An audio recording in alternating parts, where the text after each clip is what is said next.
Welcome to an episode of Behind the Scenes, a weekly program unveiling the biggest political developments in Somali politics and the wider Horn of Africa region. I'm Sultan Mohammed, your host and co-producer here on Horfada Media alongside Suleiman Hashi.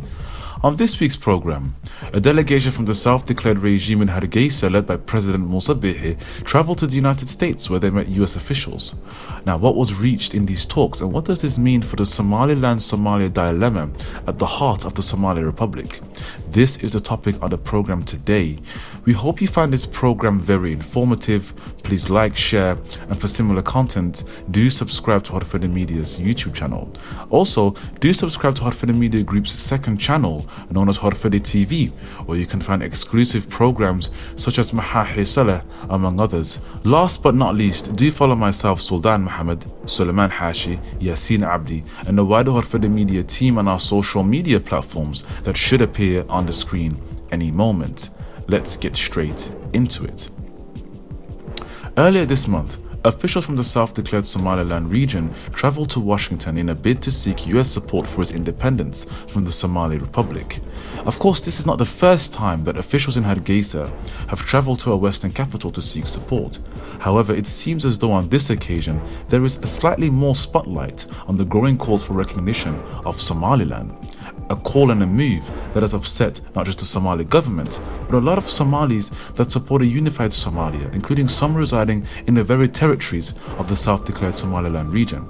Now, to understand this growing spotlight, we must zoom out of the Somali Republic and actually look at the geopolitics of the region.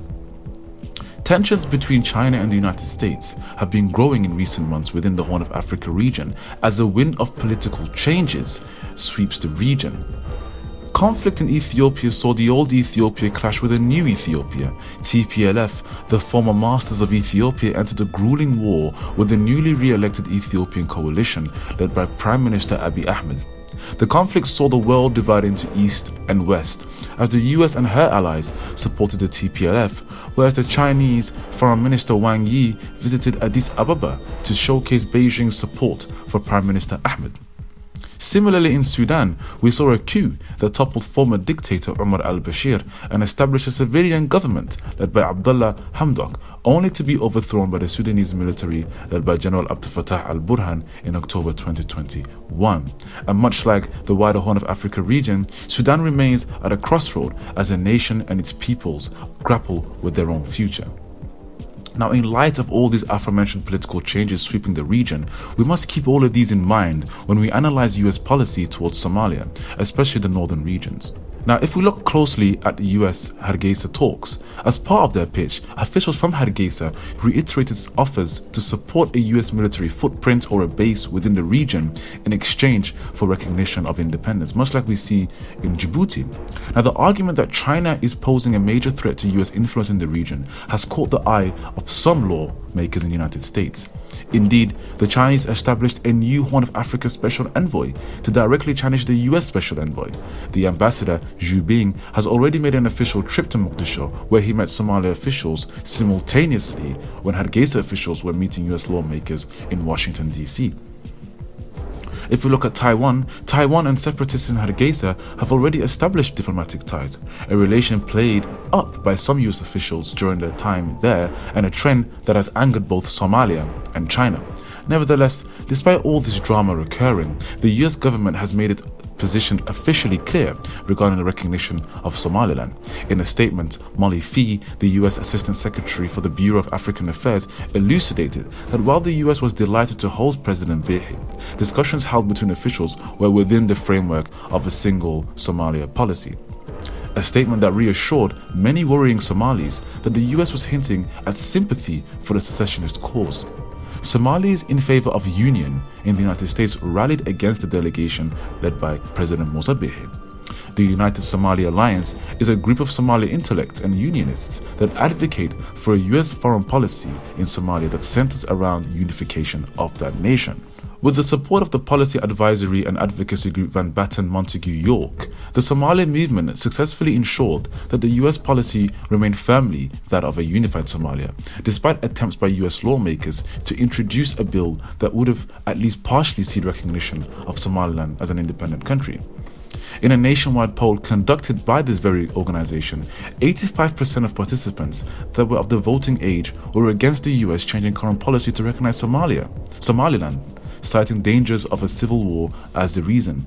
Nonetheless, in an interview with Voice of America Somali, President Musa Bihi outlined that there was a growing understanding from some lawmakers in the US for the separatist cause in Hargeisa. He elucidated the lack of direct Western support stems from the lack of African support for Somaliland's independence. It is an African issue, Musa Bihi explained. It is for African leaders and neighbors to take the initiative in recognizing Somaliland before the West can take the initiative. He further illuminated that despite this, his government has worked to push for financial funding to be sent directly to Hargeisa rather than through Mogadishu, an argument he said was supported by many US lawmakers that he's met. Nevertheless, there is an increasing growing discontent in the northern regions. Now, many in the northern regions have expressed discontent with the idea of the region becoming an independent state separate from the Somali Republic. For many in the Awdal, Sool, Sanaag and Ain regions, a unified Somali Republic is the end goal rather than a separate state known as Somaliland. As a result, there has been a dramatic increase in arbitrary arrests of individuals that express discontent with the regime in Hargeisa or show sympathy to a unified Somalia. In a July 2019 report, Amnesty International highlighted the growing escalation of censorship, harassment and prosecution of government critics in the Somaliland region. Between 17th of April and 9 May 2019, 4 individuals were arrested: a journalist, an opposition youth leader, and a civil servant were all detained after publishing critical Facebook posts. A member of parliament was also detained after he publicly questioned the significance of celebrating 18 May as a national day. On June 18th, authorities also arbitrarily arrested and suspended 2 privately owned television stations, Horiyal 24 and Ariel TV, for allegedly airing information that is a threat to national security without detailing specifics. The ban on the 2 stations was lifted on June 30th after a mutual understanding was reached between the Ministry of Information and the TV owners, and many have interpreted this as an arm twisting that the 2 media houses to censor their content. Now, in April 17, 2019, freelance journalist Abdulmalik Musa Aldon was arrested outside his home in Bur'a for criticizing President Musa Bihi Abdi on Facebook. He was charged merely a couple of months later with spreading anti-national propaganda and disseminating false news. In fact, Aldon is currently in detention right now as I speak and has been for months now for criticizing a particular school in Hargeisa. Now, in that same year, on May 9th, Mohammed Ahmed Dakhol, a member of parliament from Seoul, was arrested for opposing the commemorating 18th May as a national day, and this is Somaliland's self-declared Independence Day, which is the 18th May 1991.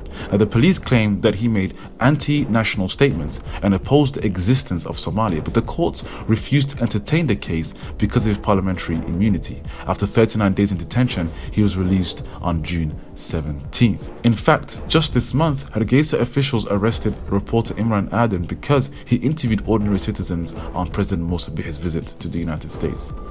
The reality is that the regime in Hargeisa uses any means to control the narrative in the region and ensure that the people of the region abide by these ideals and beliefs through fear. Opposing views are simply not accepted by Hargeisa, and particularly ones that advocate for unity with the Somali Republic. However, this has only increased tensions in the region, as numerous battles have already been fought in both the SSC region and Awdal, which has saw civilians killed and arrested. Take SSC or Seoul, Sanaag and Ain for example.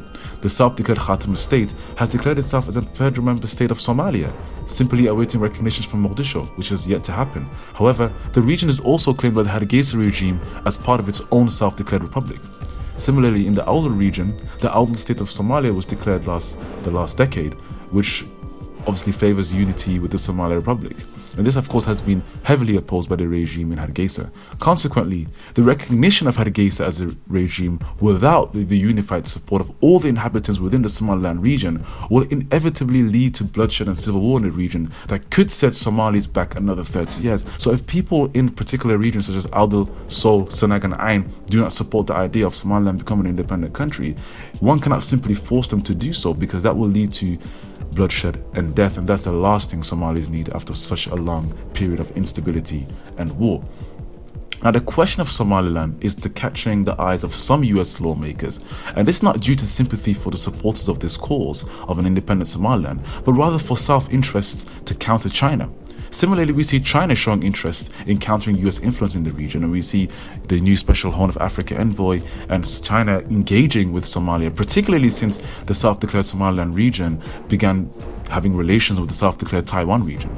Now, these US lawmakers and Chinese officials do not care about the consequences it might have for the Somali Republic and its residents. These lawmakers and officials do not care about the human rights abuses, the death, the suffering, the destruction, and the violence that could occur in the Somali Republic if these two superpowers begin to pick sides in an internal matter.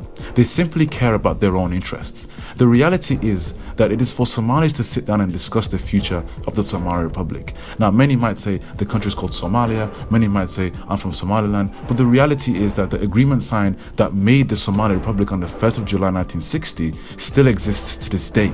And the future of this republic is in the hands of the Somalis. Now, whether you're a Somali who supports the separation of this republic, or whether you're a Somali who supports the union and the maintenance of this republic, these opposing views must sit down and reach an agreement for the sake of the future of their people.